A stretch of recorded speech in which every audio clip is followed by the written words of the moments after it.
Hello students, how are you? Students, today we discuss second chapter of your civics. This is the federalism. Before going this chapter, we will discuss about the overviews of this lesson. In a previous chapter, we noted that vertical division of power among different levels of government is one of the major forms of power sharing in modern democracy. Students, in previous chapter you know about the vertical power of division means central, state and local, whereas the horizontal, in a horizontal we discuss about the legislature, executive and judiciary. This is the main form of modern democracy means vertical powers. In this chapter we focus on this form of power sharing means हम discuss करेंगे vertical power sharing के विषय में. It is most commonly refer to as the federalism, जिसको हम संघवाद के रूप में जानते हैं. Federalism means more than one level of government. We bring by the describing federalism in general terms. The rest of the chapters try to understand the theory of practice of federalism in India. A discussion of the federalism constitution's provisions is followed by an analysis of the policies and politics that has strengthened federalism in practices. इस chapter में हम उस बात पर discussion करेंगे कि federalism की ज़रूरत क्या पड़ती है और वो कैसे मजबूत होता है, किसी मीन्स कैसे मजबूत किया जाता है संघवाद federalism. Toward the end of the chapter be tour the local government, और इस चैप्टर के लास्ट में हम लोकल गवर्नमेंट के विषय में बात करेंगे means Panchayati Raj. A new and third tier of the Indian federalism, जो कि नया और तीसरा टायर है, तीसरा लेवल है किसका, इंडियन फेडरलिज्म का. जी हाँ, अभी तक स्टूडेंट्स आपने देखा federalism means more than one level of government. अब one level means central level होता था, उसके बाद एक लेवल और बना दिया गया स्टेट लेवल का. लेकिन अब क्या कह रहे हैं कि एक न्यू टायर आया है मीन्स जिसको हम बोलते हैं थर्ड टायर, तीसरे स्तर का government, that is known as the local government or the panchayati raj system. So let's we start this topic. Let's we start from the point of what is federalism. Let us get back to the construct between Belgium and Sri Lanka that we say in the last chapter. हमने पिछले chapter में Belgium और श्रीलंका की story पढ़ा. You should recall that one of the key change made in the constitution of Belgium was to reduce the power of central government and to give these powers to the regional government. आपने देखा कि कैसे Belgium ने central government के power को कम करके regional government को उन्होंने डिस्ट्रीब्यूट कर दिया. ये बहुत ज़रूरी होता है पावर शेयरिंग के लिए और कन्फ्लिक्ट को कम करने के लिए. हमें सेंट्रल गवर्नमेंट के या हाई लेवल के जो गवर्नमेंट होती है, जो पावर होती है, उसको हमको लो लेवल में ट्रांसफ़र करना ही पड़ता है.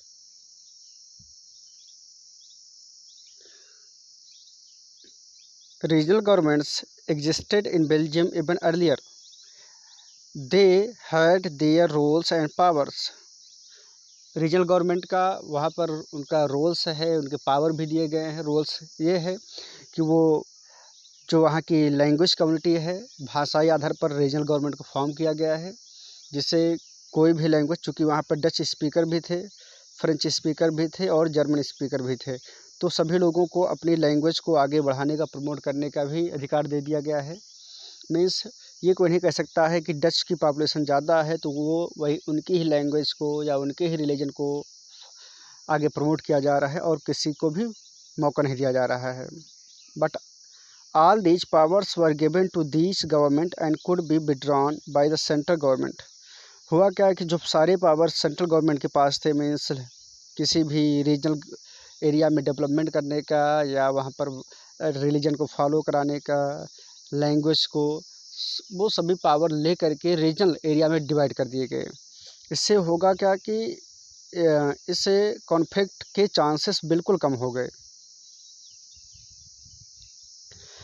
But all these powers were given to these government and could be withdrawn by the central government. The change that took place in 1993 was that जो एक मेन चेंजेस किया गया वो ये किया गया कि रीजनल गवर्नमेंट को पावर दे दिया गया कॉन्स्टिट्यूशन के थ्रू। अब वो डिपेंड नहीं रहेगी किस पर, सेंट्रल गवर्नमेंट पर। Thus Belgium shifted from a unitary to a federal form of government.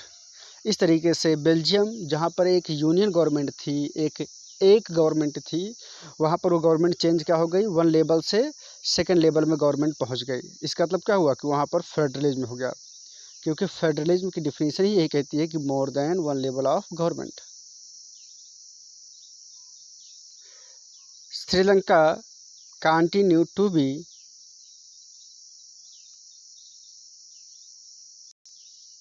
जबकि श्रीलंका में क्या था कि वहाँ पर national government has all the powers, उनके पास पूरी पावर थी।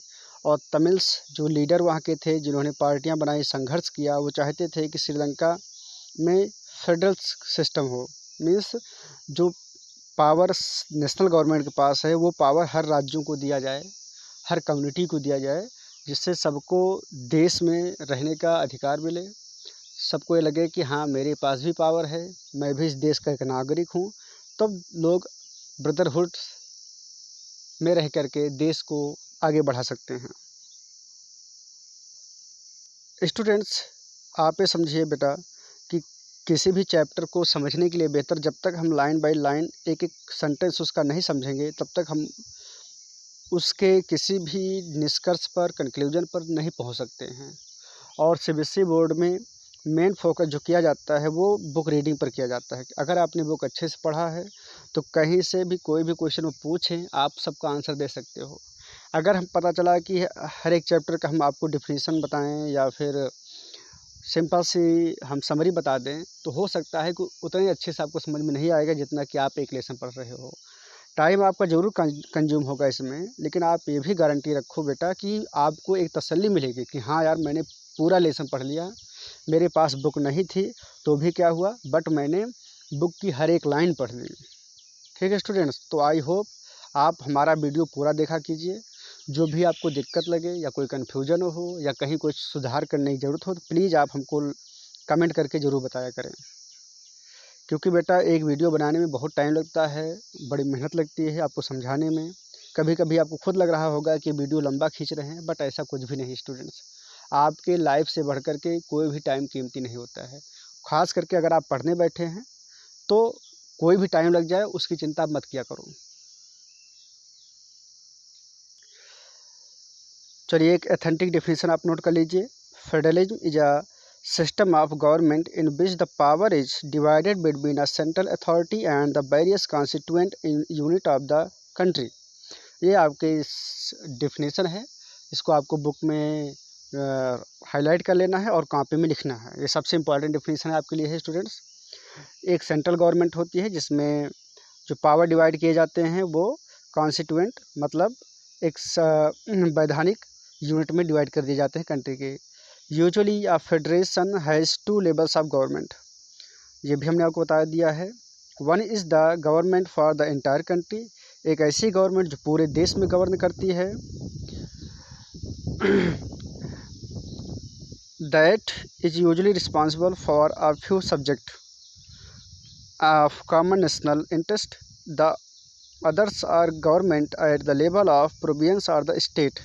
और दूसरी जो गवर्नमेंट होती है वो प्रोविंस मीन्स प्रांतीय या फिर स्टेट लेवल पर। तो प्रांतीय गवर्नमेंट अपने यहाँ है नहीं, अब स्टेट गवर्नमेंट चलती है। प्रोविंसेस गवर्नमेंट चलती थी ब्रिटिश टाइम पीरियड पर। That took others after much of the day to day administering of their states. Both these levels of government enjoy their independence of the others. जो government इसमें आपको बताई गई, चाहे वो सेंट्रल लेवल की हो या स्टेट लेवल की हो, ये अपने अपने पावर का इंडिपेंडेंस स्वतंत्रता पूर्वक इंजॉय करती हैं, देश को आगे बढ़ाती हैं। No one can interfere in the matter of others, कोई भी एक दूसरे के मैटर में इंटरफेयर नहीं करता है।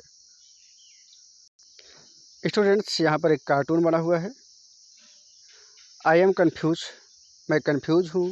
What do we call the Indian government, हम इंडियन गवर्नमेंट को क्या कह के बुलाएं? इज अ यूनियन, एक केंद्रीय, फेडरल संघीय, और द सेंट्रल या फिर केंद्रीय। मीन्स यूनियन मतलब एक यूनाइट गवर्नमेंट है जिसमें कई गवर्नमेंट शामिल हैं, या फेडरल है जिसमें गवर्नमेंट लेवल वाइज है, या फिर सेंट्रल गवर्नमेंट है। तो आप ये समझो आपके हिसाब से क्या लगता है स्टूडेंट्स? अगर देखा जाए तो अपने यहाँ फेडरल गवर्नमेंट सिस्टम है। कौन सी सिस्टम है? फेडरल गवर्नमेंट सिस्टम, क्योंकि अपने कॉन्स्टिट्यूशन की एक विशेषता ये भी है कि federalism, federal system of government, federal means संघीय, ठीक है ना, जहाँ पर पावर डिवाइड किए गए हैं, संघ मीन्स साझा किया गया है सेंट्रल और स्टेट के बीच में। तो हम कह सकते हैं कि India is a federal country. यहाँ पर एक मैप दिया गया है इंडिया पूरे होल वर्ल्ड का, और यहाँ पर ये बताने की कोशिश की गई कि only 25 of the world 92 country, पूरे 192 कंट्री जो वर्ल्ड की हैं उसमें से 25 कंट्री मतलब फेडरल पॉलिटिकल सिस्टम में इन्वॉल्व हैं। और ये जितना आप देख रहे हैं रेड कलर से, ऑस्ट्रेलिया हो, इंडिया हो, ये आपका ऑस्ट्रेलिया हो गया, इंडिया हो गया, या रसिया हो गया, या इधर के जो भी और देश हैं, इनमें सब में फेडरल सिस्टम ऑफ गवर्नमेंट है। तो ये मैप कहीं ना कहीं आपको हेल्प करेगा। Ethiopia, Nigeria, Spain, Belgium, Germany, है ना, और इधर ब्राज़ील, अर्जेंटीना, तो ये सारे देश में डबल गवर्नमेंट मीन्स 2 लेवल्स की गवर्नमेंट है, सेंट्रल और स्टेट लेवल की।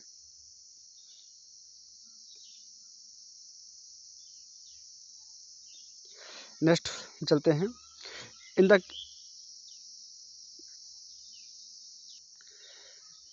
Students, in this sense federation are constructed with unitary governments. बता रहे हैं जो फेडरेशन एकात्मक संघीय गवर्नमेंट है वो यूनिटरी गवर्नमेंट से कहीं अलग होती है। अंडर दिस यूनिटरी सिस्टम एकात्मक गवर्नमेंट मीन्स जहाँ पर एक गवर्नमेंट होती है, either there is only one level of government, वहाँ पर एक ही लेवल की गवर्नमेंट होती है, और सब units are subordinate to the central government, अथवा जो और यूनिट होंगी काम करने वाली होंगी तो लेकिन वो सब सेंट्रल गवर्नमेंट के अंडर में रह करके काम करती हैं। किसमें बेटा? यूनिटरी सिस्टम में, जहाँ पर एक गवर्नमेंट की फॉर्म होती है। वहीं पर the central government can pass one order to the province और द लोकल गवर्नमेंट, और सेंट्रल गवर्नमेंट जो आर्डर पास करती है वो प्रोविंसेस मीन्स प्रांतीय गवर्नमेंट के लिए या फिर लोकल गवर्नमेंट के लिए। तो मतलब कुल मिलाकर के यूनिटरी सिस्टम में जस्ट अपोजिट होता है फेडरल सिस्टम के। But in a federal system the central government can not order the state government to do something. ये बहुत इंपॉर्टेंट थिंग्स है, इसको आप हाईलाइट कर लीजिए अपने बुक में। और what is the features of the federal government? तो you can write this point. In a federal government the central government can not order the state government to do something. Central government state government को कुछ करने के लिए नहीं कह सकती है। ये उसके एक फीचर हो गए स्टूडेंट्स। आप डिफिनीशन लिखेंगे फिर उसके फीचर लिखेंगे तो इस तरीके से आपके 4-5 पॉइंट बनते चले जाएंगे। State government has power of its own. State government की अपनी खुद की पावर होती है, for which it is not answerable to the central government, जिसमें वो सेंट्रल गवर्नमेंट के लिए जवाबदेह नहीं होती है। मतलब स्टेट गवर्नमेंट टोटल फ्री होती है, किससे? सेंट्रल गवर्नमेंट्स के। मतलब ना ये नहीं कह सकते सेंट्रल गवर्नमेंट बड़ी गवर्नमेंट हो गई और स्टेट छोटी गवर्नमेंट हो गई, नहीं, यहाँ पे both are free. Both these governments are separately answerable to the peoples. दोनों गवर्नमेंट लोगों के प्रति जवाबदेह होती हैं, ना कि एक दूसरे के प्रति। Let us look at some of the key features of federation. आइए कुछ की फीचर्स देखते हैं। स्टूडेंट्स, बहुत ही इम्पोर्टेंट पॉइंट हैं आपके लिए, इनको आप नोट करते चलिएगा। First, there are two or the more levels of the government. Federalism में सबसे बड़ी बात क्या होती है? वो 2 आर द मोर लेवल्स, 2 या 2 से अधिक लेवल की गवर्नमेंट होती हैं, जैसे central, state and local level. Different tyres of the government govern the same citizen. Different type जो भी गवर्नमेंट होती है सेम सिटीजन के थ्रू गवर्न की जाती हैं। But each tyre has its own jurisdiction. Jurisdiction मतलब होता है उनका अपना अधिकार क्षेत्र, है ना। लेकिन हर एक जो टायर गवर्नमेंट होती है लेवल की, उसका अपना एक अधिकार क्षेत्र होता है।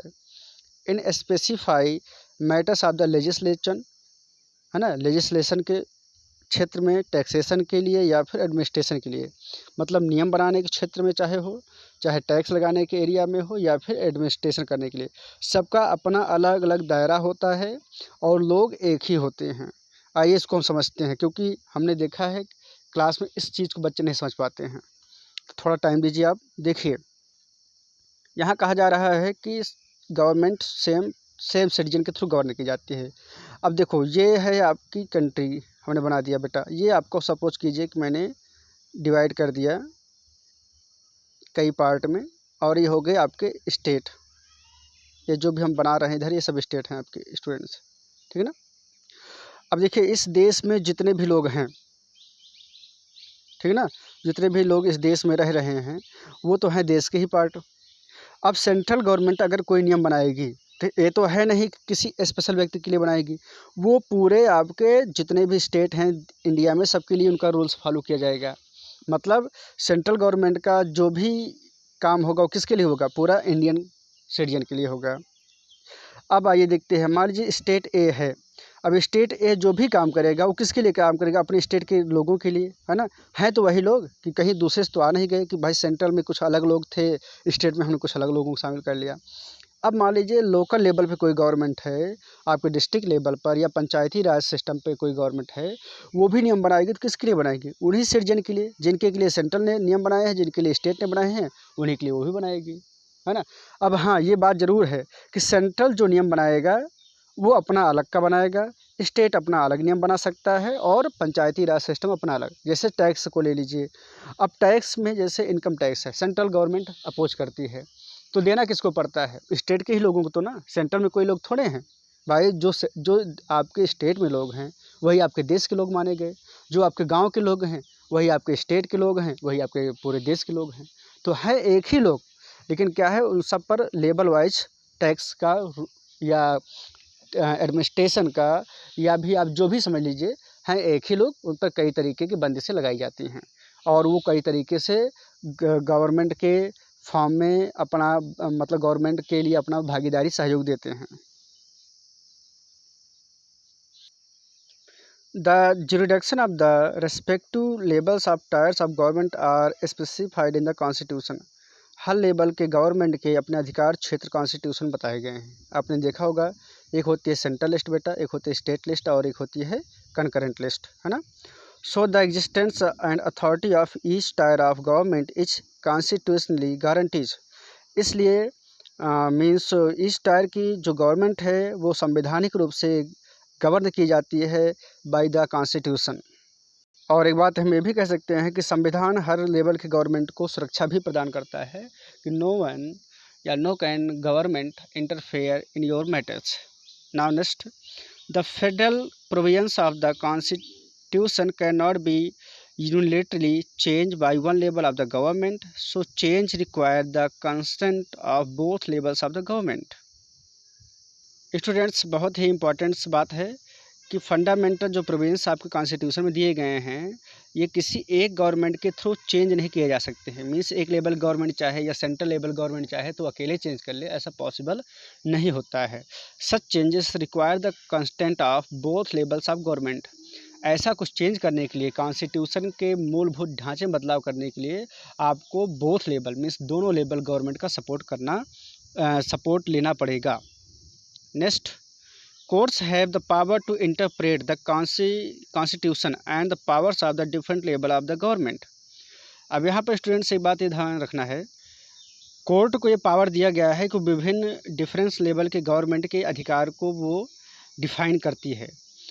The highest court means supreme court act as an umpire if dispute arise between the different level of the government.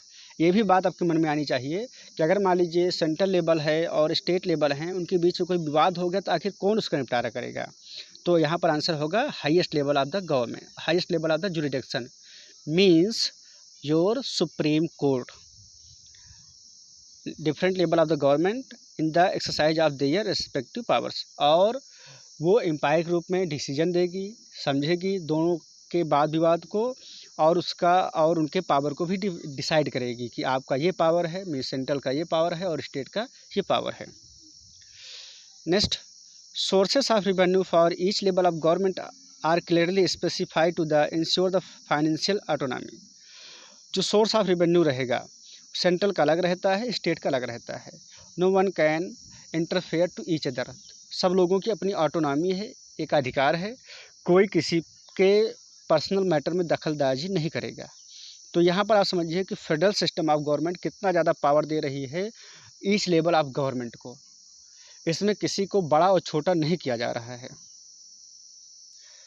Next main feature students, और बहुत ही इंपॉर्टेंट फीचर है,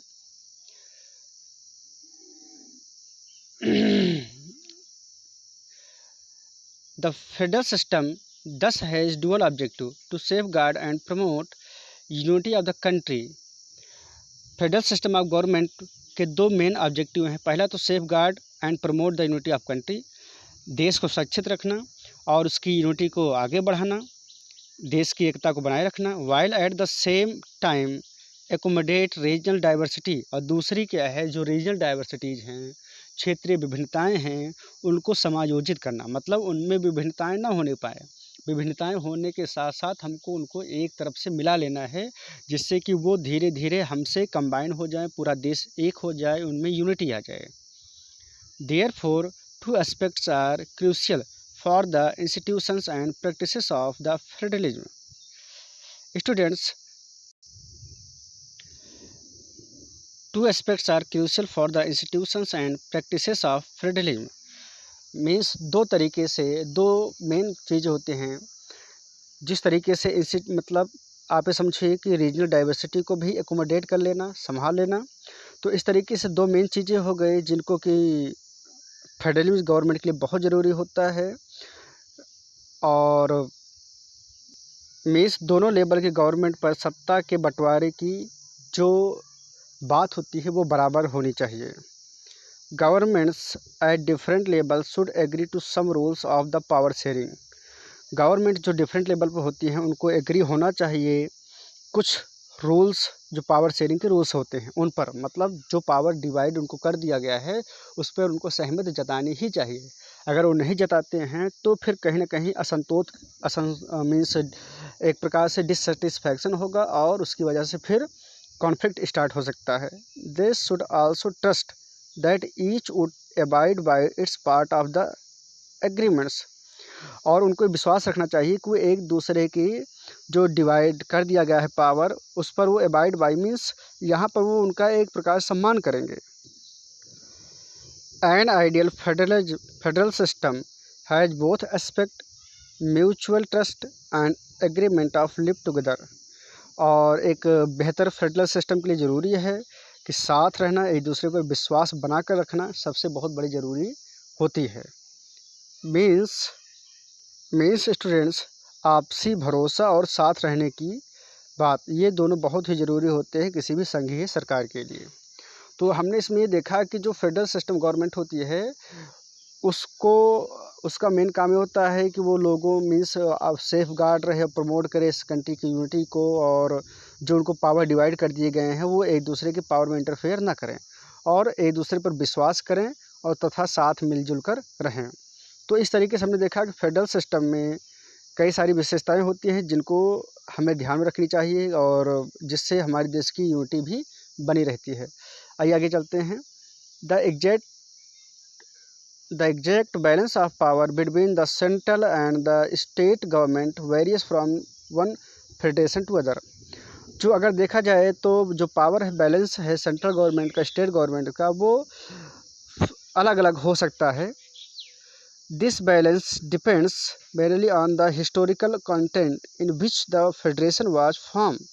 ये डिपेंड करता है कि किस तरीके की ऐतिहासिक बैकग्राउंड रहा, क्यों ज़रूरत पड़ी इनको बनाने के लिए। जैसे हमारी सेंट्रल गवर्नमेंट बनाई गई और उसके बाद अगर स्टेट गवर्नमेंट बनाया गया तो क्या मतलब निकला स्टेट गवर्नमेंट बनाने का, और फिर कितना पावर उसको दिया जाए, ये सारी चीज़ें यहाँ पर मेन रहती हैं। There are two kinds of the rules through which federation है बीन फॉर्म। दो मेन चीज़ें होती हैं जिनको लेकर के फेडरेशन मीन्स संघीय व्यवस्था बनाई गई। देखते हैं तो the first route involve independent state coming together on their own to form the bigger unit.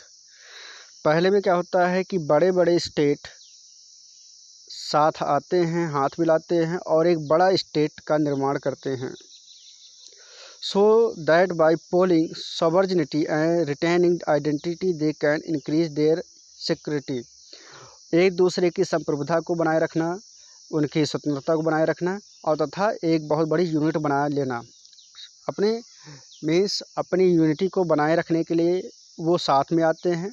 उनकी ना तो कोई क्षमता कम की जाती है, ना उनकी मीन्स पावर को कम किया जाता है, बल्कि वो साथ आ जाते हैं तो और एक बहुत बड़ी महाशक्ति के रूप में वो जाने लगते हैं। This type of coming together federation, students इसको आप जरूर ध्यान रख लीजिएगा, ये कई बार पूछा गया है। What is coming together federation, तो आपका आंसर होना चाहिए when the independence states coming together on their own to form a bigger unit so that they pooling sovereignty and retaining identity they can increase their security. Your answer is a coming together। और इसके examples हैं USA, Switzerland, Australia. ये भी पूछा जाता है कि following are the any one example of the coming together federation, तो उसमें 3-4 देशों के नाम दे देंगे बेटा, उनमें से कोई एक देश इसमें से दे देंगे, तो आपको ये भी पहचानना है। मतलब ये हेडिंग बहुत ज़रूरी है आपके लिए।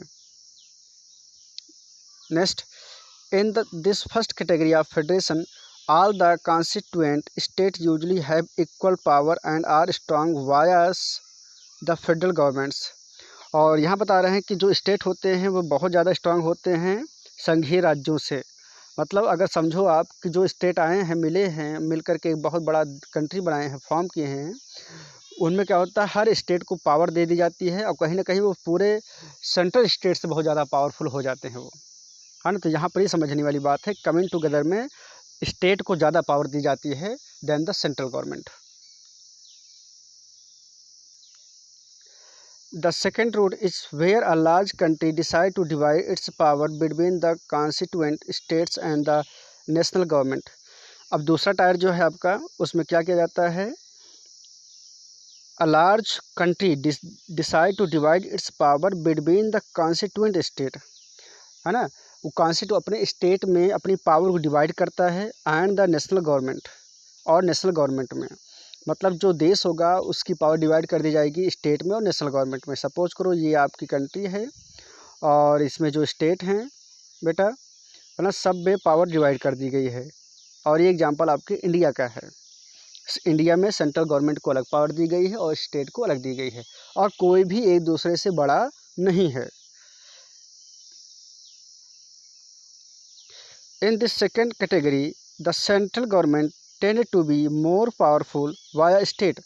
हाँ, एक बात ये ज़रा ध्यान रखिए कि इसमें सेंट्रल गवर्नमेंट को थोड़ा पावर ज़्यादा दे दी जाती है, और उसमें किसको दिए गए थे बेटा, स्टेट को।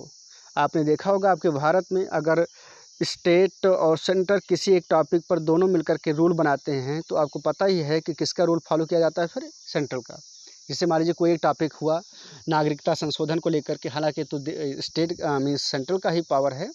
सपोज कीजिए कि वो कोई और टॉपिक ले लेते हैं कम्युनिकेशन को लेकर के, ट्रांसपोर्ट को लेकर के, एजुकेशन को लेकर के, और पता चला स्टेट ने कोई रूल बनाया और उसी एजुकेशन को लेकर सेंट्रल ने भी कोई रूल बना दिया, तो उस समय जो टकराव की स्थिति आएगी उसमें सबसे बड़ा किसका माना जाएगा, फिर बेटा सेंट्रल के ही बात को फॉलो किया जाएगा, स्टेट की बात को नहीं।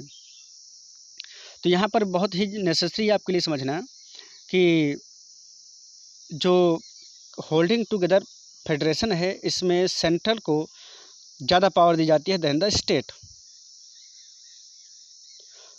Very often different constituent unit of the federation have unequal power. अब इसमें क्या है, अनइक्वल पावर है। Some units are granted special power, और कुछ यूनिट को कुछ स्पेशल पावर भी दी जाती हैं। जैसे कि आपकी कोर्ट देखा होगा आपने, उसको स्पेशल पावर दी जाती है कि वो वाया एज एम्पायर का वर्क करेगा। लेजिस्लेचर का अलग वर्क दे दिया गया बेटा, है ना। तो इस तरीके से फेडरेशन में ये मीन्स होल्डिंग टुगेदर में ये बहुत बड़ा डिफरेंस होता है और कमिंग टुगेदर का। तो यहाँ पर आप इसका ज़रूर देख लेना स्टूडेंट्स। और इंडिया होल्डिंग टुगेदर का एक एग्जांपल है मेन। ठीक है ना स्टूडेंट्स। चलिए यहाँ पर एक ग्लॉसरी दी गई है, इसको ज़रूर ध्यान रखना, ये भी बहुत पूछा जाता है स्टूडेंट्स। ग्लॉसरी मीन्स एनसीईआरटी के हर एक पार्ट से भी क्वेश्चन बन सकता है, तो सो जुरिडक्शन के भी मीनिंग भी पूछ सकते हैं, आप ध्यान रखिए। The area over which someone has legal authority, वो एरिया जहाँ पर कुछ लोगों की लीगल अथॉरिटी है, वैधानिक अधिकार है। द एरिया में be defined in terms of geographical boundaries और in terms of certain kinds of subject. हमने बताया ही था कि स्टेट का अपना अलग एरिया होता है ना, और लोकल गवर्नमेंट का अपना अलग होता है, सेंट्रल का अलग। सेंट्रल पूरे देश पर गवर्न करती है, स्टेट अपने पार्टिकुलर एरिया पे गवर्न करती है, और लोकल लेवल अपने पार्टिकुलर एरिया पे। Okay students, so in this video we have completed the main points about related to federalism. In the next video we go forward, means the remaining chapter we will completed.